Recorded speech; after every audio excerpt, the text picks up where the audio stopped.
The escort committee will escort the governor to the dais.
Ladies and gentlemen, it is my honor and privilege to introduce to you the governor of the great state of Missouri, Eric Greitens.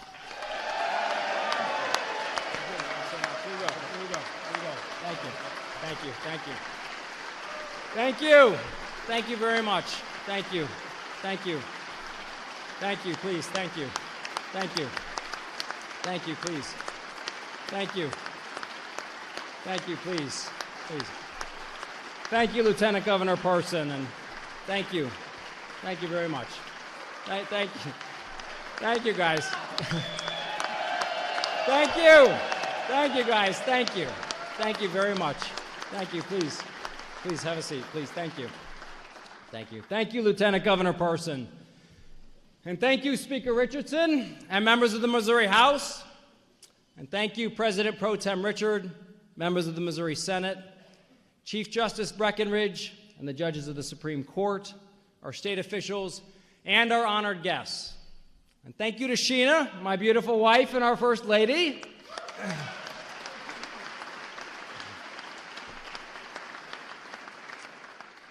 We meet tonight in the People's Chamber. We meet in the People's Chamber. This is the seat of our republic where the people's will be done. Many of you have been good keepers of the public trust. Your families have sacrificed so that you can serve the people, and I appreciate you and your families.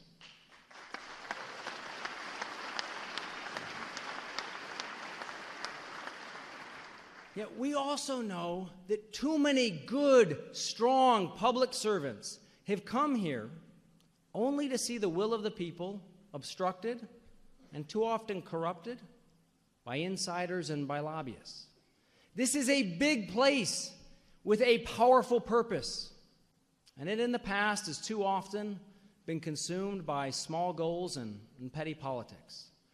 So tonight I come bearing a simple message from the people of Missouri.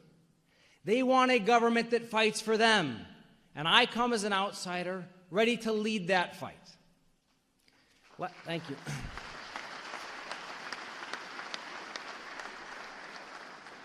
Last week, I signed an executive order banning gifts from lobbyists to state employees of the executive branch.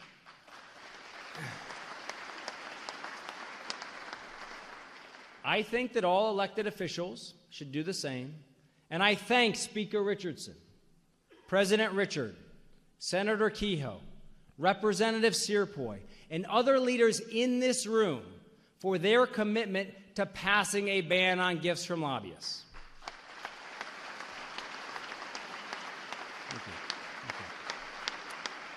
In our first executive order, we also slammed shut the revolving door between employees of the governor's office and lobbyists. The people in my office come to work knowing they will never be able to lobby our office. I urge the legislature to do the same. During the campaign, we came up with a simple proposal that the people supported. We said if you've been in legislative office for 1 year and you decide that you want to become a lobbyist, you have to wait for 1 year. If you've been in office for 2 years, then you have to wait for 2 years, and so on. This is a simple, a sensible proposal, and I'm committed to working with you to close the revolving door.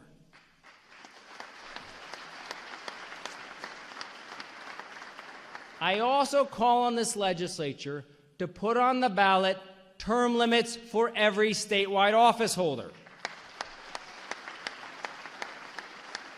I know that the people of Missouri will vote for term limits, and people are counting on us to put an end to politics as a lifelong profession.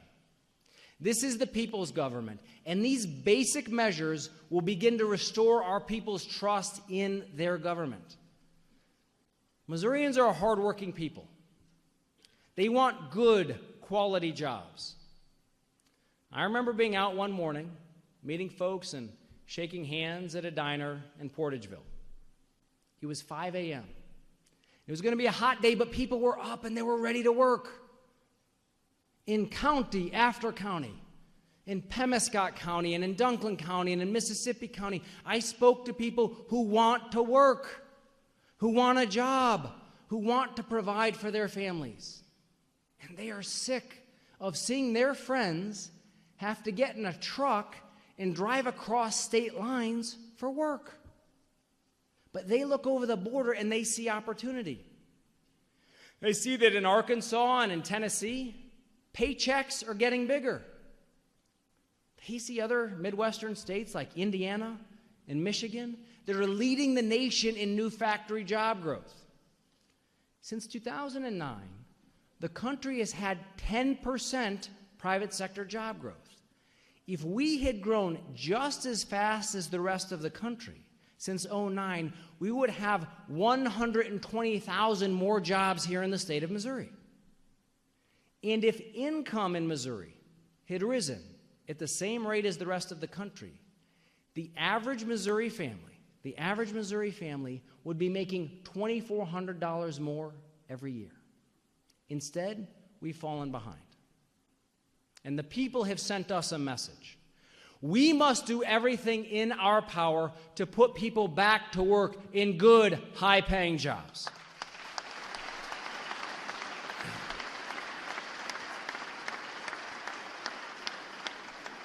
And that is why we must join 27 other states and sign right to work.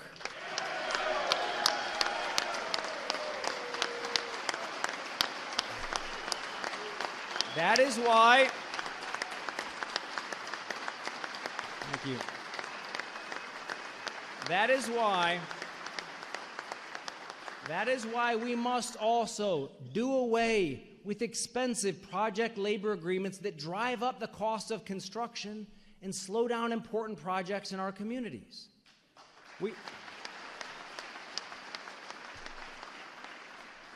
We must repeal our state's version of the Davis-Bacon Act, which drives up the cost of important construction work that needs to get done. It hurts rural workers.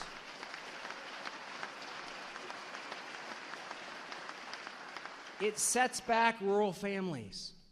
I've heard from small-town mayors and county commissioners who say that they are ready to build to grow, but they need these reforms. And you know what? Our cities, they see the negative impact too.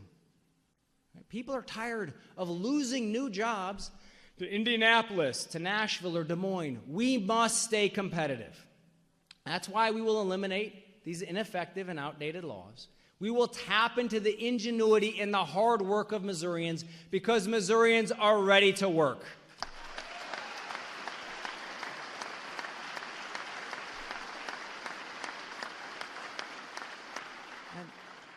And there's another thing that's holding back jobs.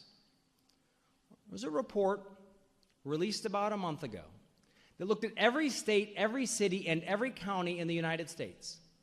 And that report named St. Louis, Missouri, as the worst judicial hellhole in America. This isn't a pretty picture. Here's what's happening. Out-of-state lawyers are suing businesses on behalf of out-of-state clients in Missouri's courts. We're the place where the nastiest lawyers come to do work so dirty and engage in lawsuits so murky they wouldn't pass muster anywhere else. What does this do? It scares away businesses. It means fewer jobs and smaller paychecks. The companies intimidated by this shady practice, they have customers here. They could make even more money here, but they're afraid to expand their business here. In Missouri, trial lawyers can sue people in the state of Missouri, and because of how broken the system is, if they win just $1 for their clients, they still get paid huge legal fees. For too long in this state, trial lawyers have picked our people's pockets, and it's time to do different. It's time to do different.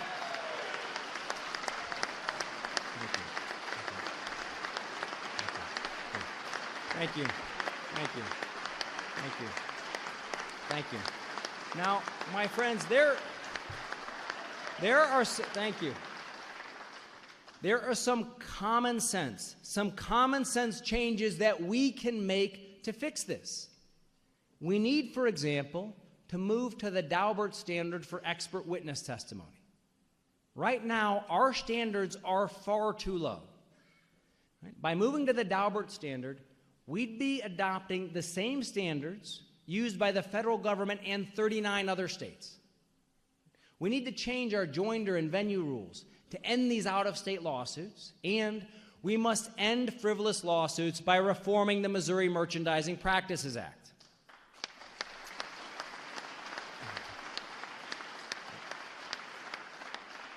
Our judicial system is broken, and the trial lawyers who have broken it, well, their time is up. Their time is up. The people need us. The people need us to fight for the jobs that lawyers are forcing out of our state. And as governor, I'm not afraid to take on the trial lawyers of either party, because I'm here to fight for the people of both parties. Now, another thing that's holding back jobs is burdensome regulations. Burdensome regulations. Last week, I signed an executive order putting a freeze on all new regulations and rulemaking. Let me tell you why. There were two women in Missouri who had grown up braiding the hair of their family and friends, and they figured that they could make a business of it. Then they looked up what they'd need to do to become a hair braider in Missouri, and they were shocked. Missouri's government mandates 1,500 hours of expensive training for a hair braiding license. That's 30 hours per week of training for almost a full year to braid hair. We need to end frivolous regulations like these so that our people can start their own businesses and create jobs. Oh, thank you. Thank you. Thank you. Thank you. Thank you.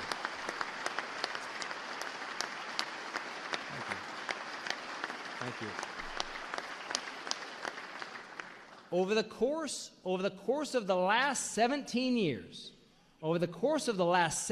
years, Missouri has issued over 40,000 pages of new regulations. If you laid those pieces of paper end to end, that would be over 5 miles of new regulations. These regulations, and those that come down from Washington, they cost people money. But as any business owner will tell you, there's a hidden cost too. All of this regulation takes the joy out of running a business, running a farm, starting something new. Farmers want to farm. not be lawyers and accountants. Business people want to build great things, not fill out endless paperwork. And there's another problem. Some rules are necessary to protect health and safety. But when government spends time enforcing frivolous regulations, important things like safe water and safe travel don't get the time and attention that they deserve. I've ordered a complete review of every regulation in the state of Missouri.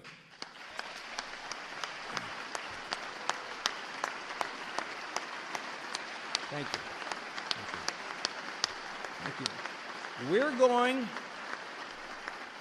We're going to reduce unnecessary and outdated regulations so that we can get back to creating good, high-quality, good-paying jobs. We need an effective government that serves the people and makes it easy to do business. If you want to start or grow a business in Missouri and hire more people with good jobs, I will be your friend and ally, right? And I want the state of Missouri to work for you, to make it easy for you. Right now, getting permits takes too long. It takes too long. People stand in too many lines for too many hours for too many basic services. Now, part of the reason for this is that our government is running on too many outbroken and outdated systems that make it hard to serve the people. Some of our government systems are still programmed using COBOL, a computer language developed in 1959. Okay? Folks, we need a modern government that allows people to do more online instead of waiting in line. Thank you. And we also need to remember that many essential government services, whether it's law enforcement, transportation, or education, they're delivered by people. And we need to support the hardworking employees in our government who do important public service. Now, we have people who you all saw at the State Emergency Management Agency, the Missouri Department of Transportation, the Missouri State Highway Patrol, who worked nonstop from last Wednesday straight through the Chiefs game to make sure that our state weathered this ice storm. Thank you.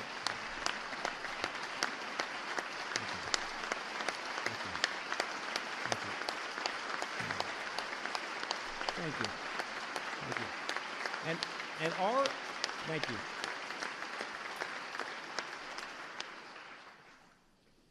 Folks, our best state employees are being hurt by a big, bloated bureaucracy. In Indiana, they have 46 state employees for every 10,000 people. In Illinois, they have 47 state employees for every 10,000 people. In Ohio, they have 55. In Missouri, we have 92 employees for every 10,000 people. Because of this, we are 50th out of the 50 states in what we pay our state employees. Now, we need to change that. Our government employees do important work, right? Often really important life-saving work. And we need to reward the greatest in government service with better pay. Now, thank you.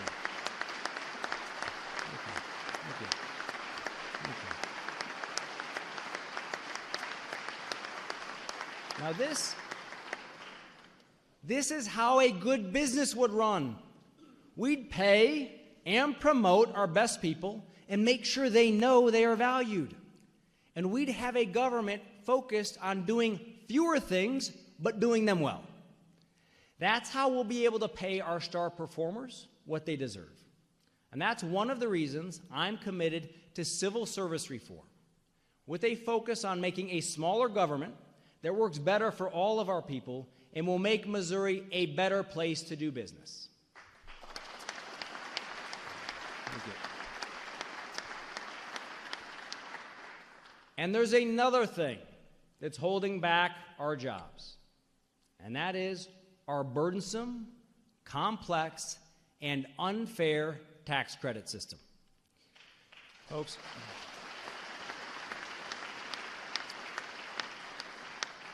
all of you know how to run a family budget. First, you pay down your credit card debt. Then, you put some money away in a rainy day fund. Then, you budget for your most important needs. Now, our Constitution is wise. It follows the same advice.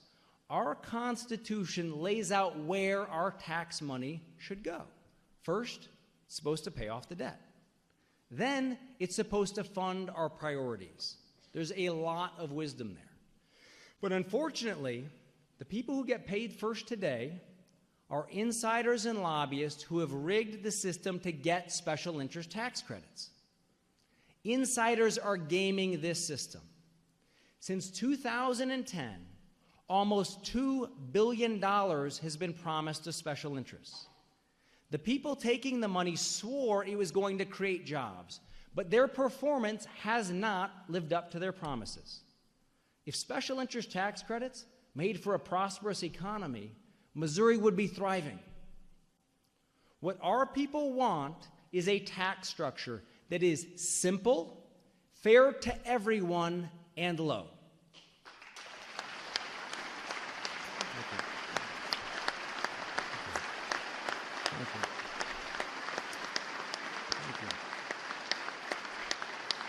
But instead, today, we have a tax structure that is complex, corrupt, and high. Together, with a team of outsiders and legislators, we're going to do a thorough, end-to-end audit of our tax credit system and create a tax code that works not to benefit privileged insiders, but instead is fair to all. And I ask all of you, thank you. I ask all of you to work with me on this. Our state can create more jobs by doing the right thing here. Now, there is another thing that is holding back jobs, and that is our broken welfare system. For almost 10 years, as many of you know, I worked with veterans who'd been let down by the VA. My wife, Sheen, and I, we'd have these strong men and women around our dinner table. And we'd hear over and over again about how the system failed these men and women. When they came back from war, the VA told them, if you're 60% disabled, we'll pay you as if you're 100% disabled as long as you don't work. So what do you think happened? People didn't work. And not having a job sapped their spirits. The government handed them checks and pills, and instead of building new lives here at home, too many got stuck. They became trapped in lives of dependency and depression. They lost their sense of dignity, and what's worse, it also affected their children and their families. Missouri's system of welfare too often does the same thing to our people. We must find a way to reform it and replace it with a system that builds lives of self-reliance and dignity and meaning. That's thank you. Thank you. Thank you. Thank you. But that's not the system that we have now. That's not the system we have now. Recently, a nonpartisan think tank took a close look at the welfare system in every state. Here's how things work in Missouri. And again, she and I have had these men and women around our dinner table. Let's say in Missouri that you're a single mom. You're working 30 hours a week. You're making $12.25 an hour. You're working as hard as you can. You're taking care of your kid, and you're trying to raise him right. One day, your boss comes to you and offers you a $5 an hour raise. That should add up to about $7,500 to $8,000 a year. But here's what happens in Missouri. If you take the raise, you'd lose over $700 a year in food stamps and $800 in housing subsidies. You lose $4,700 in child care subsidies and $1,200 in the earned income tax credit, and you'd pay an extra $800 in taxes. That $8,000 $8,000 a year raise costs you $8,200. That hardworking single mom is essentially robbed of her raise. Now, we need to build a system based on two simple principles. Number one, it should always, always, always pay more to work here in the state of Missouri.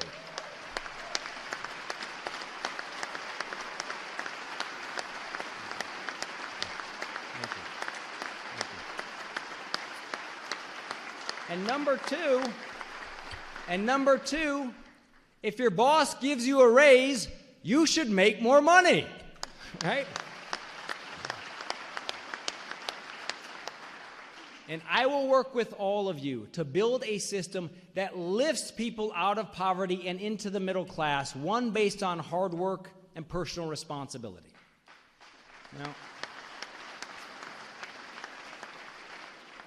Now, everywhere I went in the state of Missouri, people talked to me about the need for more jobs and higher pay.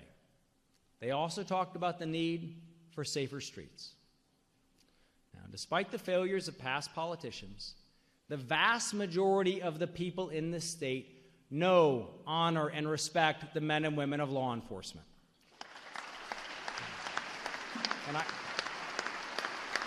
Thank you.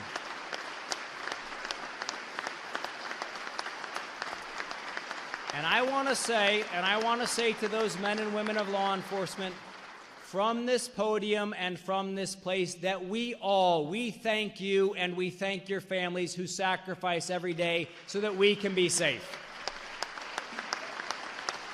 Thank you. Thank you. Thank you. Thank you.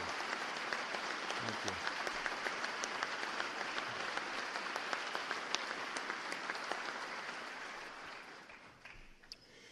Now, here are the facts. Here are the facts. 3 of the most violent 11 cities in America are here in Missouri: St. Louis, Kansas City, and Springfield. This violence affects far too many families, mine included. And it's not just in the cities. When you talk to sheriffs, chiefs of police, and frontline officers around the state, they'll tell you it's getting harder to do police work. They'll tell you what the FBI has identified, what they call the Ferguson Effect. They'll tell you that it's harder to recruit people to become police officers, and the officers who are on the job feel less empowered to proactively police. Now, we are in a tough place in Missouri, and we have to come together. We cannot go forward divided. Thank you.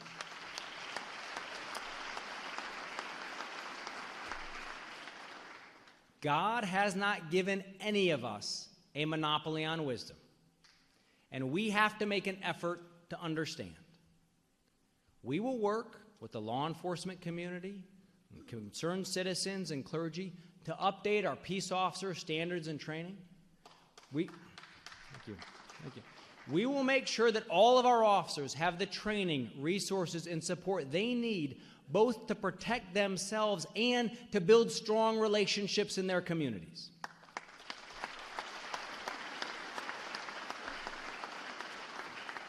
Here's what we have to do together.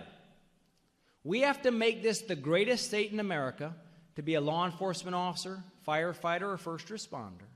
And we need to make this a state where every citizen feels that they too are safe and protected.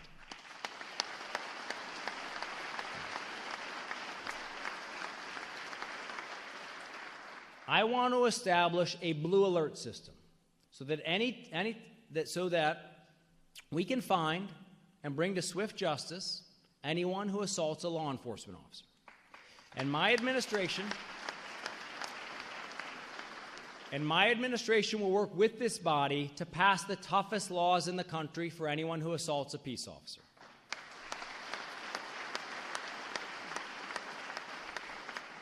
We also need to make sure that our state highway patrol, that our corrections officers, that they have non-lethal tools like tasers and adequate body armor when they're called to go into harm's way.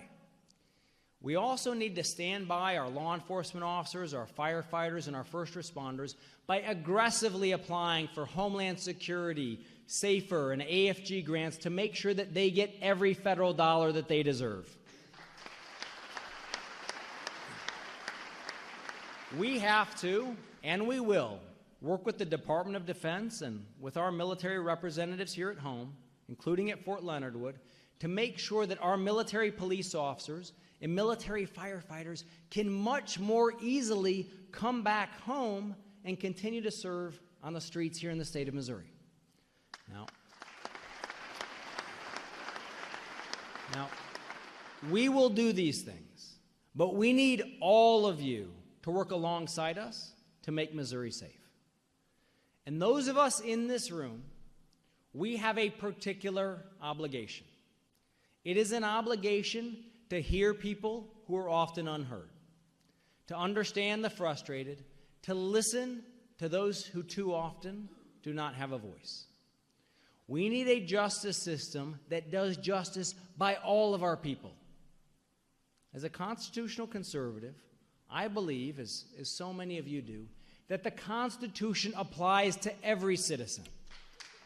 And I believe, thank you.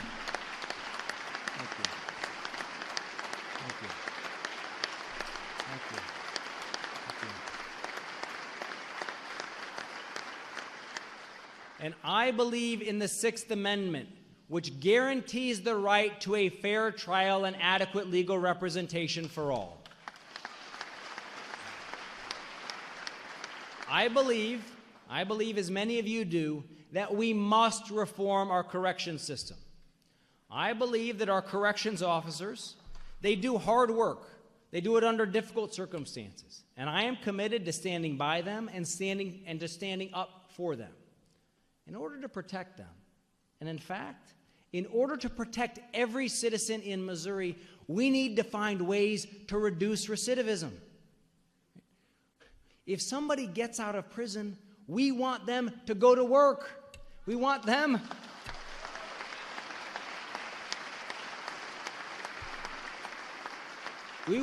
to pay their fair share in taxes. We want them to take care of their kids. We want them to set a good example. And the last thing we want is somebody coming out of prison and committing another crime which hurts another family and starts that same bad cycle all over again. We need to do different. People who are in prison should have a clear plan from the day they enter about what direction their lives will take the day they leave. Now,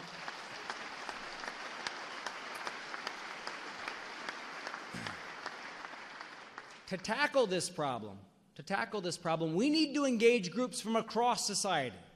Most importantly, our faith community.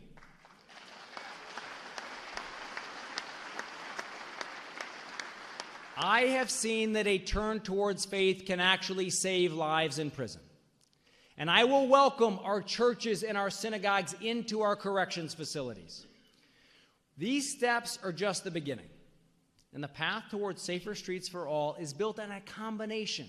It's built on a combination of support for law enforcement, relationships rooted in understanding, economic and educational opportunity, and a justice system that has the confidence of all of its citizens.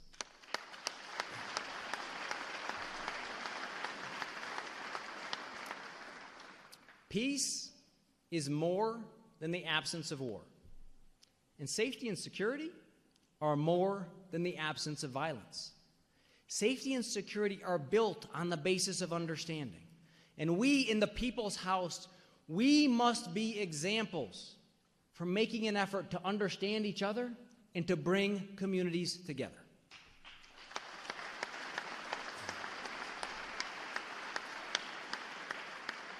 Now, that understanding, it starts with our young people. And it begins in our homes and in our schools. And I think that we can all agree that we have incredible young people here in the state of Missouri. Right? And yet, And yet, we have an education system that ranks near last in every measure that matters. Our people have done their part. Missouri pays about the national average for its education system. Yet even though we spend what the rest of the country spends, we rank 47th in starting teacher pay. We have great teachers, and I believe that our great teachers deserve to be paid more.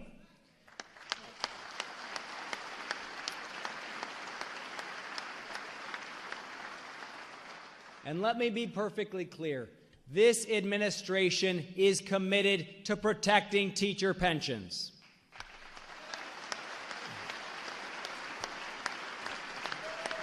Thank you. Thank you. Thank you.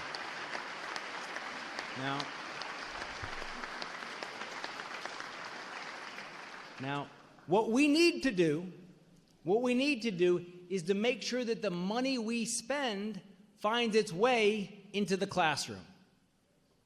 Folks, over half of Missouri school districts do not offer a single advanced placement class. Over 200 of our 520 school districts did not have a single student in physics. Over 100 did not have a single student enrolled in chemistry. We need to expand course access programs so that every child in Missouri can use technology to get the education that they need. Thank you. Thank you. Thank you. Thank you. Thank you. We also need to make sure,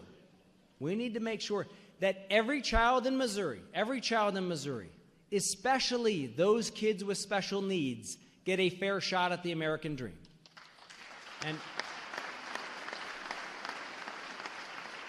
And I will work with you to implement education savings accounts for children with special needs.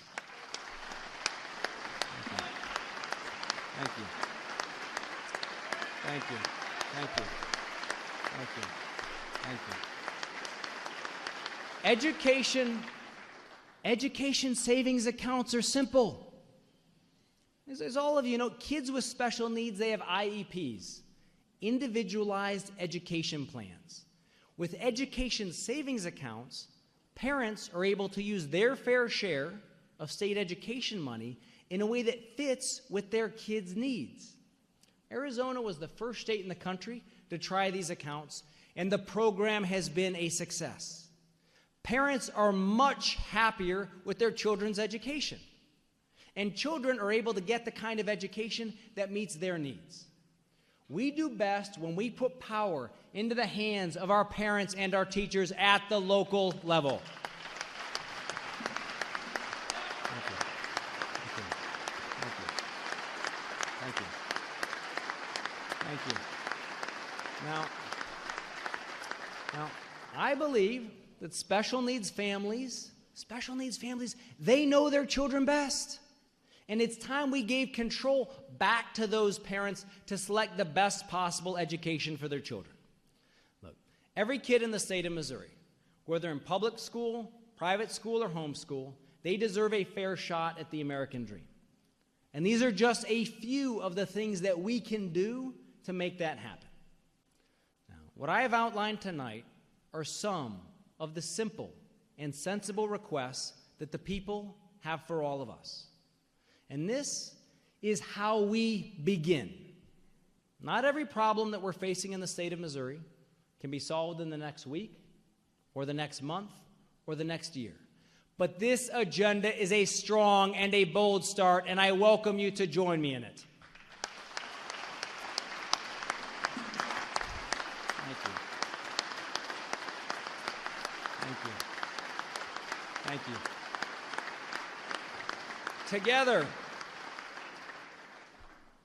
Together, we have an opportunity to have a truly historic legislative session. So let's heed the voice of the people. Let's take Missouri in a new direction. Thank you very much. God bless you, and God bless the people of Missouri.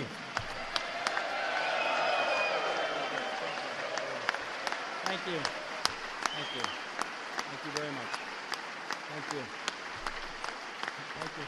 Thank you. Thank you. Thank you.